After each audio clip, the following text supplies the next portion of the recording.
जय हिंद साथियों, स्वागत है आप सभी को मेरे इस वीडियो पर।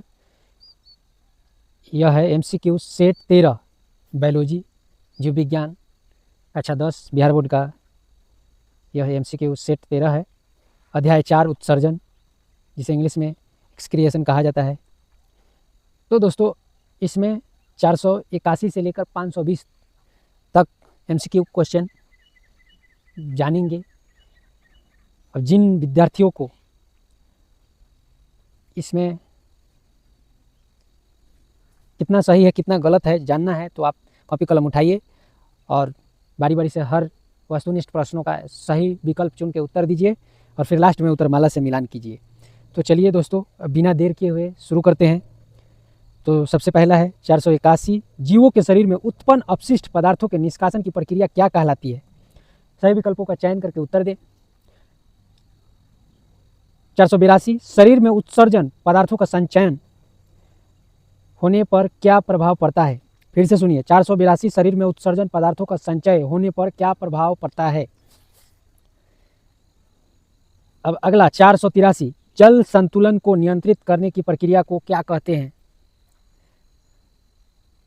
484, प्रोटीन के अपघटन से बनने वाला प्रमुख नाइट्रोजन युक्त अपशिष्ट है क्या है? मतलब इसमें से चुन के उत्तर दीजिए। दोस्तों, मुझे कैमरे के सामने चेहरे दिखाकर वीडियो बनाने से अच्छा मुझे लग रहा है कि मैं सिर्फ जिस टॉपिक पे बात कर रहा हूँ उसका वीडियो अगर स्क्रीन पर दिखाया जाए तो ज़्यादा अच्छा है। बाकी आप लोगों को क्या कहना है? थोड़ा मुझे भी कैमरे के सामने आने में हिचकिचाहट होता है, मगर कभी कभी बीच बीच में मैं फेस वीडियो बनाता रहूँगा। लेकिन अभी ज़रूरी है सबसे ज़्यादा टॉपिक पे बात करने का और उसका वीडियो उसको स्क्रीन पे दिखाने का। तो चलिए अब अगला क्वेश्चन जानते हैं। 485, अमोनिया जल में कैसा होता है? मतलब अमोनिया जल में वो कैसा दिखता है? तो इसमें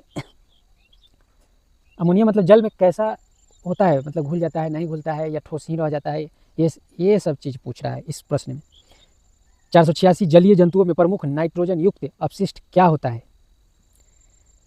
दोस्तों, हर प्रश्न मज़ेदार तरीके से तैयार किया गया है।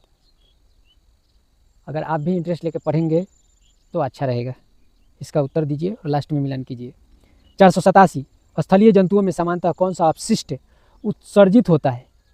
उत्सर्जन से है तो ज़्यादा उत्सर्जन और उत्सर्जित का इस्तेमाल किया गया है। तो चलिए अगला प्रश्न है 488, पक्षियों एवं सरीसृपों में उत्सर्जित नाइट्रोजन युक्त अपशिष्ट है क्या है? पक्षी का मतलब समझते हैं, सरीसृपों का मतलब होता है जो सड़क के चलते हैं। फेस वीडियो ज़्यादा लंबा हो जा रहा है, इसीलिए फेस वीडियो और ये दोनों मिलके ज़्यादा लंबा हो जा रहा है, इसीलिए मैं सोच रहा हूँ कि फेस वीडियो बीच बीच में कभी कभी बनाऊँगा, तो ध्यान रहे। चलिए अगला प्रश्न 489, प्रोटोजोआ जैसे अमीबा में उत्सर्जन किस प्रक्रिया से होता है? 490, मनुष्य में प्रमुख उत्सर्जन अंग कौन सा है? 491, मनुष्य में वृक्कों की संख्या कितनी होती है? ये सारे जब मैं दीर्घोत्तरीय प्रश्न बता दूंगा उसके बाद मैं पूरे सिलेबस को सिर्फ समझाते हुए मैं एक वीडियो बनाऊंगा, तो ध्यान रहे। दीर्घोत्तरीय में मैं थोड़ा विस्तार से बताऊंगा, फिर उसके बाद जब मैं समझाऊंगा तब पूरा विस्तार से बताते हुए चलूँगा। अभी मेरे पास डिजिटल बोर्ड नहीं है, अगर मेरे पास डिजिटल बोर्ड हो जाता है तब फिर आपको मैं और विस्तार से बताने की कोशिश करूँगा। मेरा उद्देश्य है, पहले मैं बिहार बोर्ड पर काम करूँगा, फिर इसके बाद दूसरे बोर्ड जैसे यूपी बोर्ड, झारखंड बोर्ड, जिसमें सबसे पहले मैं झारखंड बोर्ड का कोशिश करूँगा मतलब स्टार्ट करने के लिए। 492, वृक्क से मूत्र को मूत्राशय तक ले जाने वाली नली क्या कहलाती है? या कहलाती है, इसमें बस इतना ही है, मतलब मैं क्या कहलाती है अलग से जोड़ दिया हूँ। 493, मूत्र का अस्थायी संचय कहाँ होता है? 494, मूत्राशय से मूत्र को बाहर निकालने वाली नली कहलाती है। अगर आप कभी कभी मैं क्या लगा दे रहा हूँ तो गलत नहीं है, अगर फिर भी आप मेरा आवाज़ को नहीं सुनते हुए आप स्क्रीन पे देख के लिखेंगे वो भी सही है, क्योंकि बोलने में उच्चारण में थोड़ा सा अलग हो जाता है। 495, वृक्क की भीतरी अवतल सतह को क्या कहते हैं?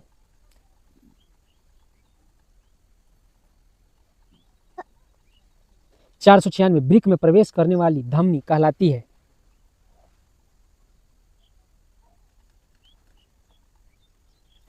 497, वृक्क से बाहर निकलने वाली शिरा कहलाती है। समझिए कि सब में क्या क्या छूटा हुआ है, मतलब क्या लगाना है, क्या कहलाती है, क्या समझते हैं, ये सब छोड़ा हुआ है। इसमें से चुन के उसका उत्तर दे, सही विकल्प चुन के उत्तर दे दीजिए। 498, प्रत्येक वृक्क में लगभग कितने नेफ्रॉन पाए जाते हैं?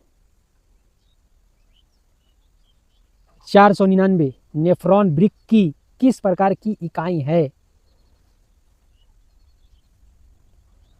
नंबर 500, नेफ्रॉन की प्यालेनुमा संरचना कहलाती है। सही विकल्पों का चयन करें। देखिए, मैं बार बार आपसे हर वीडियो में मैं बोलता हूँ, अगर बड़ा हो, पढ़ने में उटपटांग हो, तो आप उसको 3 अक्षर 4 अक्षर एक बार लीजिए, जो आपको बोलने में सूटेबल लगता हो उस प्रकार से आप बोलिए। तो इन सब बातों का ध्यान रखें। बायोलॉजी ऐसे सबसे आसान सब्जेक्ट है, सिर्फ नाम टेढ़ा मेढ़ा होने के लिए या ये आपको भारी लगता है, या किसी को भी लगता है, मुझे भी लगता है। अब अगला 501, ग्लोमेरुलस क्या है? ग्लोमेरुलस क्या है? 502, बोमेन कैप्सूल और ग्लोमेरुलस मिलकर क्या बनाते हैं? यह दोनों मिलकर क्या बनाते हैं? 503, वृक्क के बाहरी भाग को क्या कहते हैं?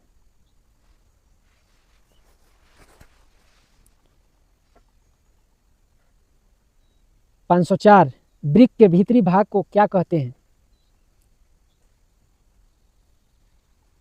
505, हेनले का लूप किसका भाग है?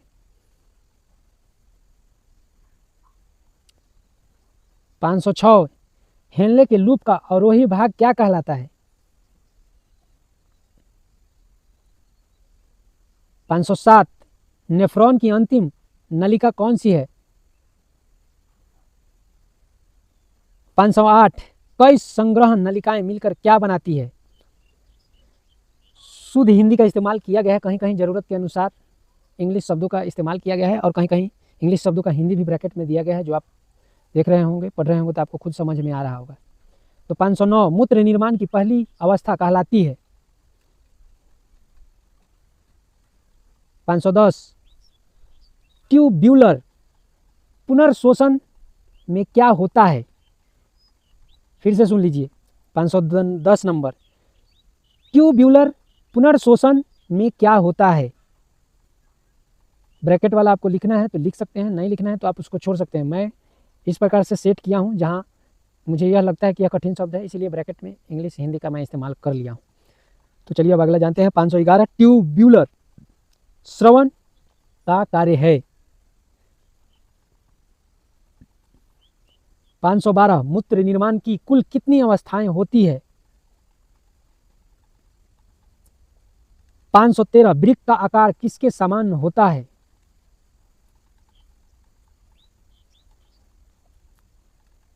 514, मूत्राशय की दीवारें कैसी होती है? 515, मूत्राशय के त्रिकोणीय भाग को क्या कहते हैं?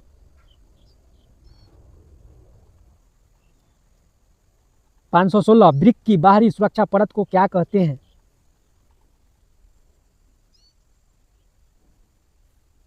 517, वृक्क में पाई जाने वाली पिरामिड नुमा संरचनाएं क्या कहलाती है? 518, वृक्क पिरामिडों की संख्या लगभग कितनी होती है? ध्यान रहे, आप सही विकल्प चुनते चलेंगे, लास्ट में मिलान कर लीजिए। अगर आपका 40 प्रश्नों में से 30 के ऊपर सही जा रहा है, 35 के आसपास आ रहा है, तब तो आपको समझिए कि बहुत बढ़िया है, और 40 वाले को तो कहना ही नहीं है, उसको बहुत बढ़िया का मतलब सुपर डुपर है। 519, मूत्रवाहिनी का ऊपरी फैला हुआ भाग क्या कहलाता है?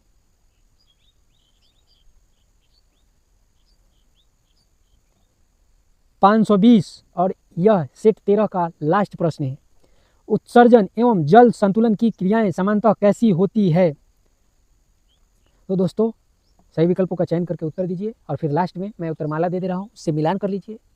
और एक आपसे हाथ जोड़कर रिक्वेस्ट है कि अगर आपको यह चैनल सब्सक्राइब करना है तो कीजिए, नहीं करना है तो मत कीजिए, कोई जोर ज़बरदस्ती नहीं है। अगर आप सब अच्छा लगता है सब्सक्राइब कर लेते हैं तो आपको इसमें कोई पैसा नहीं लगता है, मगर एक हाथ जोड़ के आपसे रिक्वेस्ट है कि वीडियो को शेयर ज़रूर करें, ताकि किसी भाई बहन को यह काम आ सके। कहा गया है कि ज़्यादा पढ़ लेने से ज्ञान कम नहीं हो जाता है, या किसी को बता देने से ज्ञान कम नहीं हो जाता है, इसलिए कोशिश करें शेयर करने के लिए। कोई पढ़े हुए छात्र दोबारा पढ़ लेगा तो उसका ज्ञान कम नहीं हो जाएगा। तो ध्यान रहे, शेयर जरूर करें, सब्सक्राइब करें या ना करें। तो धन्यवाद। इसके बाद आप उत्तरमाला देखकर मिलान कर लीजिए।